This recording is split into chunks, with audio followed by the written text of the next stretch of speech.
Bonjour à toutes et à tous. Dans ce tutoriel, qui fait partie d'une série consacrée aux tests avec React Vite et Vitest, nous allons voir en détail ce qu'est une assertion et commencerons à explorer l'API de Expect. Nous verrons que nous pourrons utiliser soit l'API de Jest, soit celle de Shy en réalisant nos tout premiers tests. Si vous avez besoin, le lien du projet GitHub est en description. Donc nous allons regarder la documentation avec donc Expect, qui est donc très important, c'est ce qui nous permet de réaliser une assertion. Qu'est-ce qu'une assertion? On va créer donc un nouveau fichier et on va l'appeler expect 1 ts. Qu'est-ce qu'une assertion? Donc on va faire un petit describe, on va mettre what is une assertion et on va faire quelques petites assertions pour voir un peu tout ça. Donc là, hop. Alors ce qu'on va faire, donc au petit rappel, it et test fonctionnent de la même manière pour faire des tests.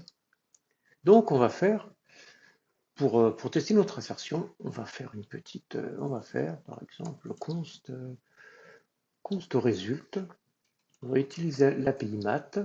On va dire par exemple, non, on va pas faire ça.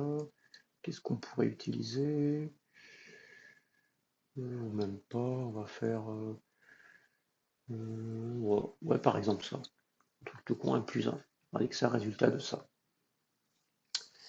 Si on fait un expect, pardon, donc ça, on l'a mis ici, on va faire, hop, voilà. Une assertion, c'est ce qui nous permet de vérifier si quelque chose fonctionne bien. Dans notre cas, expect va regarder donc notre constante, la plupart du temps, c'est une fonction qu'on va tester. Dans notre cas, on va regarder si la constante résulte, donc 1 plus 1, ça fait bien 2. Et l'assertion, c'est ça. C'est ceci qui est donc une assertion. Si on mettait 3, on vérifiait, dans ces cas-là, notre assertion ne fonctionnerait plus. Donc, voilà. Pour bien tester, on va lancer quand même nos tests. npm test. Donc, on a bien nos tests et on voit bien que notre assertion ne fonctionne plus. Voilà. Ça, c'est la base des assertions. Maintenant, on va aller un peu plus loin et on va voir, donc quand on regarde la documentation, il nous dit, en fait, on peut utiliser soit l'API de Shy, en faisant ce genre soit l'API de Jest. Donc moi, j'utilise plus particulièrement l'API de Jest, mais vous pouvez utiliser vraiment les deux. Si on fait test with API Jest, dans ces cas-là, on va faire ce genre de test. Si on fait it et qu'on fait test with, on va dire Shy API, hop, on va faire un petit callback. Et là, finalement, vous voyez, il a compris tout seul, un copilote est très très bon pour les tests. Dans ces cas-là, on fait un to equal 2. Et là, c'est l'API ready. On voit bien, il utilise bien, hop, je sais pas, vous voyez bien, hop, voilà, il utilise l'API de Shy. Ici, il utilise bien l'API de Jest. Donc les deux sont utilisables. C'est pour ça que vraiment, le fait d'utiliser Vitesse ne vous dépaysera pas du tout si vous devez un moment switcher et utiliser Jest ou Shy. Ensuite, donc ça, c'est important par rapport aux assertions. Maintenant, on va voir soft. Qu'est-ce qui se passe si, donc dans nos tests, donc on va aller dans ce test-là, si on fait expect résultat et qu'on en fait un autre, on fait expect, on reste avec notre to be, donc le premier, on va le faire échouer. Si on fait ça, il ne va jamais dans le deuxième test. C'est-à-dire que, ce qui est normal, le but c'est directement, vous voyez, il fait le deuxième parce que c'est un autre test, mais à l'intérieur d'un test, il s'arrête, ce qui est normal. Il a échoué ici. Donc lui, il n'a pas de raison d'aller plus loin. C'est le fonctionnement normal. Si vous voulez qu'on puisse tester quand même l'instruction suivante, on fait un expect soft. Et dans ces cas-là, il va quand même tester l'instruction suivante. Il le teste quand même. C'est-à-dire que si ici elle réussit, elle passe quand même. Elle va passer comme celle-là. On va quand même la faire. Voilà. Donc ça, c'est l'utilité du soft. Ça, c'est la première chose. Vous voyez l'exemple typique, c'est on fait un soft, celui-là, le test, il fail, mais ça continue quand même. On peut donc faire celui-là. Voilà. Et qui fail, et dans ces cas-là. Mais par contre, celui-là n'est jamais fait parce que justement, celui-là a failed. Dans les to be, donc la base, c'est le to be. Donc on va rester avec donc ça. Voilà.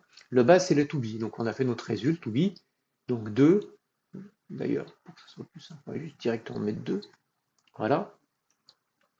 Dans notre... d'ailleurs, on va le faire, hop, on va le faire passer. Voilà, on l'a fait passer, comme ça il passe. Hop, donc ça c'est celui-là.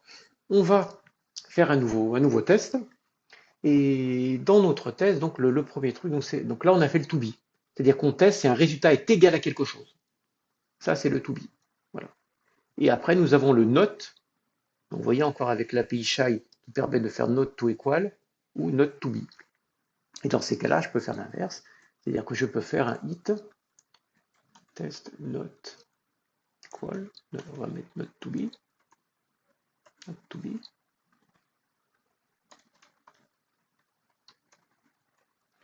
Et là, par exemple, effectivement, et là, on va bien voir que notre test passe. Parce qu'on a bien dit que 2, qui est ici, est différent de 3. Donc ça, c'est la deuxième chose, le expect, le not to be. Donc on a bien ça. Donc avec pareil, hein, les deux shy ou jest. Et là, pareil, on a le to be.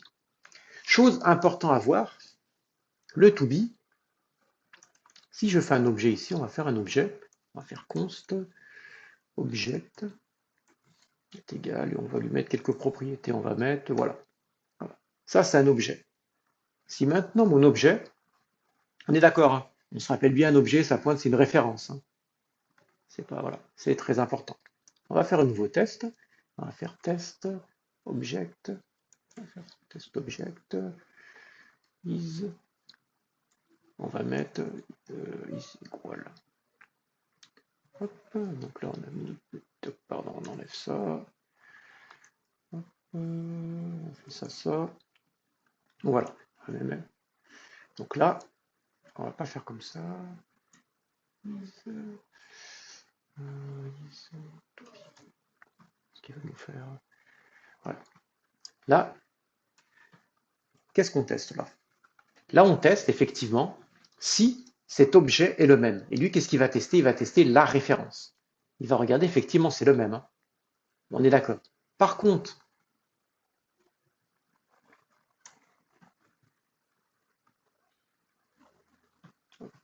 on va mettre deux objets. On va mettre objet 1 et objet 2. Objet 1,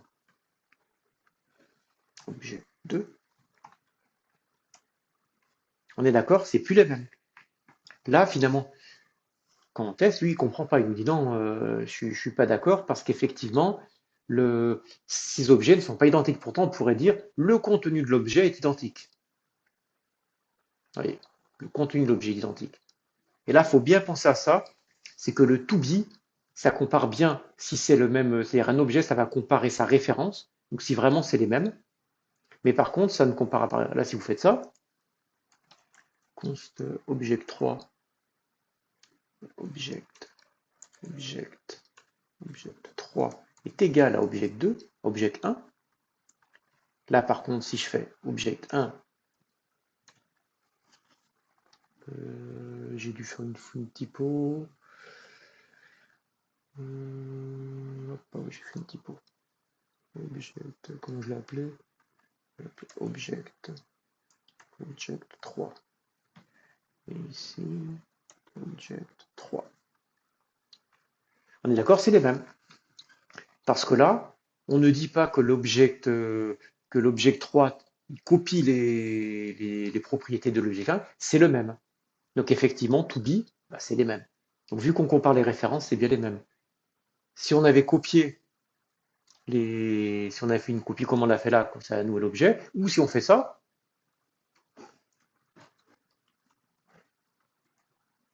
là ça ne passera plus. Parce qu'effectivement, dans ce cas-là, on a fait copier d'un objet, ce n'est plus le même objet. Donc bien penser à ça, et nous verrons dans une prochaine vidéo d'ailleurs comment comparer vraiment des objets entre eux, pour comparer ce qu'il y a à l'intérieur. Donc là, ça on a vu donc les premiers to be.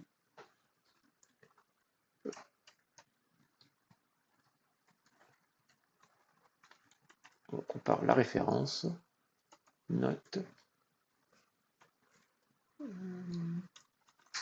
all the propriété, property. Là, on est bien, c'est ce qu'on a fait. On a comparé ça. Donc là, hop, on va le faire, et donc finalement, on va mettre finalement not to be dans notre cas. Donc là, vous voyez, on a bien comparé, on a comparé les deux. Et la dernière chose qu'on va faire dans notre petit test, et on va faire celui-là, on va rajouter un test pour comparer test référence. Et là, effectivement, hop, on va faire ça. Hop. On a fait donc hop, et on va dire objet 1, objet 2, to be, on va faire, hop, on va dire que, non, on va faire comme ça. On va faire const object 2 est égal à object 1. Object 1. Hop, et donc ici on a dit, et là on peut comparer les deux et on verra bien que par rapport à notre référence que ça fonctionne toujours. Dernier cas qu'on va faire, c'est le to be close, parce que vous savez qu'en programmation, quand vous allez faire des additions de nombres négatifs, enfin de nombres pardon avec des virgules, et ben ça va faire ce type de bizarrerie, c'est-à-dire que si vous faites 0,2 plus 0,1, ça ne fait pas 0,3 mais 0,0004. Donc ça, vous allez avoir des nombres après justement le 3. Et donc pour comparer ça, regardez, si je fais un test, on va faire it test 0,3 plus 0,1. Ça faut toujours avoir à l'esprit ce genre de choses parce que vous risquez d'avoir des problèmes justement quand vous allez faire ce genre de test. Hop, ça, celui-là on l'enlève. Donc là on est d'accord, si on fait ça, donc on va faire au départ avec un to be. Hop. Pardon, to be. Hop, pardon, on fait ça. To be. Hop, là si je le lance. Qu'est-ce que...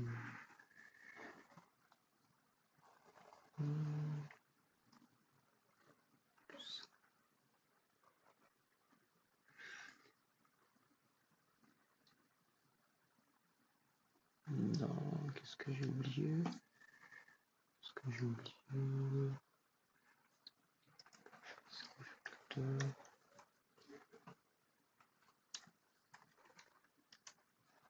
Voilà. Donc ça dépend effectivement. Là, vous voyez bien, on voit bien. Il attend un. Attends, pardon. On va faire 0,3. Il attend un certain résultat. Il attend, moi je lui dis qu'il faut que ce soit 0,3. Mais il a vraiment ce résultat bizarre. Pour tester ça, si vous avez des hôtels, vous avez vraiment des choses, vous faites un to be closed. Et là, ça va passer. Par défaut, le nombre après la virgule, c'est 2. Et vous pouvez me rentrer un nombre après la virgule. Si vous mettez, alors je crois que c'est 16 qu'il doit y avoir derrière. Si vous mettez 16, là, ça échoue. Si vous mettez, c'est vraiment le nombre de. Vous pouvez affiner le test pour le to be close. D'ailleurs, si on peut le faire, on peut recommencer, on peut faire it test 0,2 plus 0,1 is not equal with to be.